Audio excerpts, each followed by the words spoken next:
Hey, bienvenue sur Toposcope. Beaucoup de produits que vous utilisez tous les jours au moins une fois par semaine ont été inventés par accident.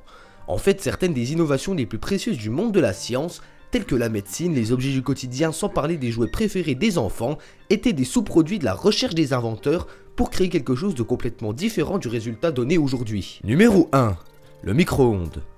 Directeur d'une usine de magnétrons pour radar chez Raytheon et grand amateur de chocolat, Percy Spencer a eu l'idée du four à micro-ondes en se rendant compte que sa barre chocolatée avait fondu dans sa poche alors qu'il passait à proximité d'un magnétron en activité. Sa société a ensuite mis au point les tout premiers fours à micro-ondes en faisant des tests sur le popcorn et les œufs. Numéro 2. La pénicilline.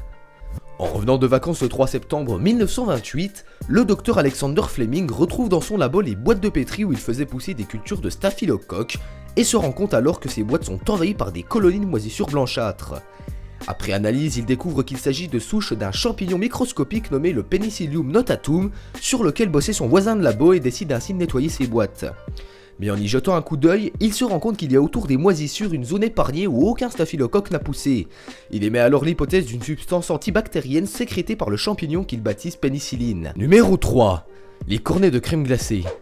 Croyez-le ou pas, la glace était servie seulement dans des plats jusqu'au début du XXe siècle. Maintenant disponible dans tous les supermarchés et adoré par les enfants du monde entier, le cône de crème glacée a été inventé en 1904. C'est le soir d'un été chaud à Saint-Louis où se déroulait une foire qu'un marchand de glace vendait la crème glacée si vite qu'il a été à court de plats.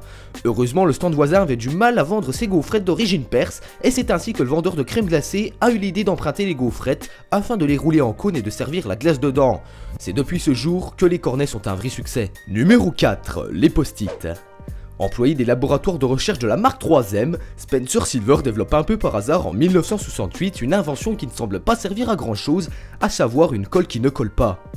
En effet, lors des séances de test, cette colle restait toujours sur l'un des deux bouts de papier que l'on essayait de coller. Rangée dans un tiroir, cette invention est ressortie quelques années plus tard par Arthur Fry, un collègue de Spencer, qui utilise cette colle douce pour fixer des petits marque-pages à son cahier de chant afin de retrouver ses textes plus facilement tout en n'abîmant pas les pages.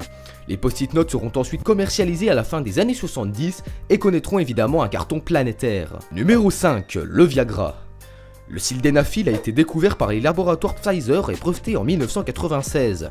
Il avait pour but de traiter l'angine de poitrine qui était une forme de maladie cardiaque.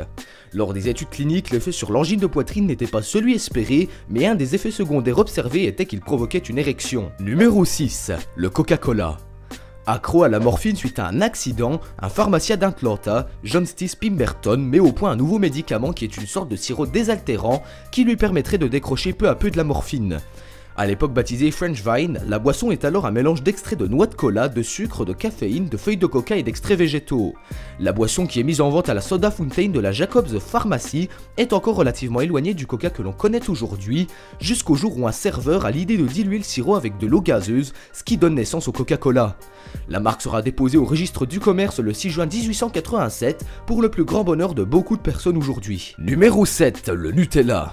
Pendant l'été 1946, Pietro Ferrero, pâtissier dans le Piémont, imagine une ganache à base de noisettes avec laquelle il recouvrirait ses gâteaux.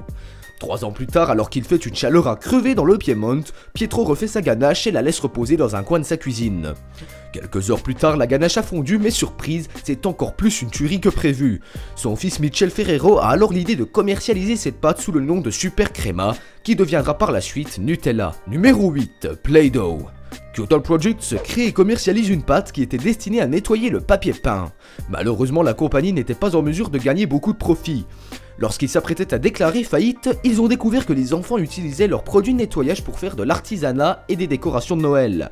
C'est ainsi qu'ils ont décidé de supprimer l'agent de nettoyage contenu dans le produit et d'ajouter des couleurs ainsi qu'un parfum distinctif. Ce dernier est devenu Play-Doh et est aujourd'hui encore très populaire auprès des enfants et même des adultes qui ont un fait pour l'odeur qui rappelle leurs propres souvenirs d'enfance.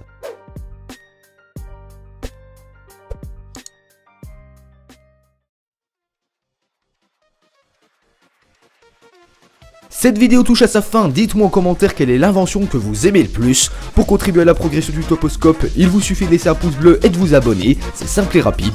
Quant à moi, on se donne rendez-vous demain, même endroit, même heure pour une nouvelle vidéo. Ciao ciao.